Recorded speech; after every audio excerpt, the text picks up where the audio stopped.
यदि तुम उच्च पदाधिकारी के साथ भोजन करने के लिए बैठोगे तो ध्यान में रखना कि तुम्हारे सामने कौन बैठा है। यदि तुम बहुत भोजन खाते हो तो उस समय थोड़ा ही खाना। उसकी स्वादिष्ट चीजों का लालच मत करना, क्योंकि वह धोखे का भोजन है।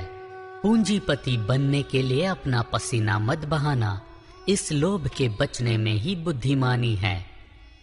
धन संपत्ति चंचल होती है, पलक झपकते वह हाथ से निकल जाती है, मानो उसको पंख उग आते हैं और वह गरुड़ के समान तीव्र गति से आकाश की ओर उड़ जाती है। कंजूस मनुष्य की रोटी मत खाना और न उसके स्वादिष्ट भोजन का लालच करना, क्योंकि वह मुंह से तो कहता है खाइए खाइए, पर वह मन में कुढ़ता है और हृदय से तुम्हारा स्वागत नहीं करता। जो कौर तुम खाओगे उसको तुम उगल दोगे। कंजूस से की गई तुम्हारी मीठी बातें भी व्यर्थ हो जाएंगी। तुम मूर्ख मनुष्य से ज्ञान की बातें मत कहना, क्योंकि वह तुम्हारे वचनों को तुच्छ समझेगा। दूसरे की भूमि को हड़पने के लिए पुराना सीमा चिन्ह मत हटाना और न अनाथ बच्चे के खेतों को हड़पना, क्योंकि उनको छुड़ाने वाला प्रभु बलवान है। वह तुम्हारे विरुद्ध और उनके पक्ष में मुकदमा लड़ेगा। शिक्षा में मन लगाना और ज्ञान की बातों पर ध्यान देना। बालक को दंड देने में मत हिचकना। यदि तुम उसको छड़ी से मारोगे तो वह मर नहीं जाएगा, बल्कि तुम उसको छड़ी से मारकर उसका प्राण अधोलोक में पड़ने से बचाओगे। मेरे पुत्र, यदि तेरे हृदय में बुद्धि का निवास है तो मेरा हृदय भी आनंदित होगा।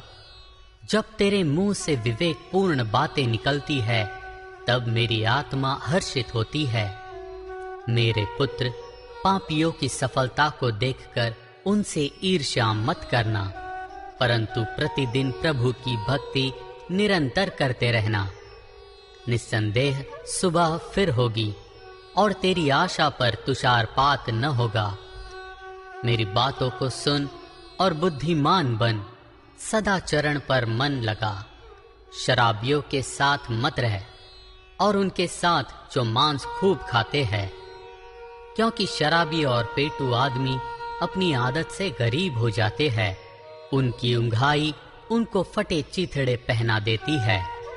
मेरे पुत्र, जिसने तुझे उत्पन्न किया है उस पिता की बात पर ध्यान देना। जब तेरी माँ बूढ़ी हो जाए तब भी उसकी उपेक्षा मत करना। सच्चाई को बेचना नहीं, वरन उसको खरीदना।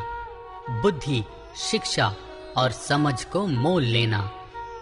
धार्मिक पुत्र का पिता उसके कारण अत्यंत आनंद मनाता है। निस्संदेह जिस पिता ने बुद्धिमान पुत्र को उत्पन्न किया है वह हर्षित होता है। मेरे पुत्र, तेरे कारण तेरे माता पिता आनंद मनाए। तुझे जन्म देने वाली माँ हर्षित हो। मेरे पुत्र, अपना मन मेरी ओर लगा, तेरी दृष्टि मेरे आचरण पर लगी रहे। वेश्या मानो गहरा गड्ढा है, व्यभिचारिणी स्त्री अंधे कुएं के समान है। वह लुटेरे के समान घात लगाकर बैठती है।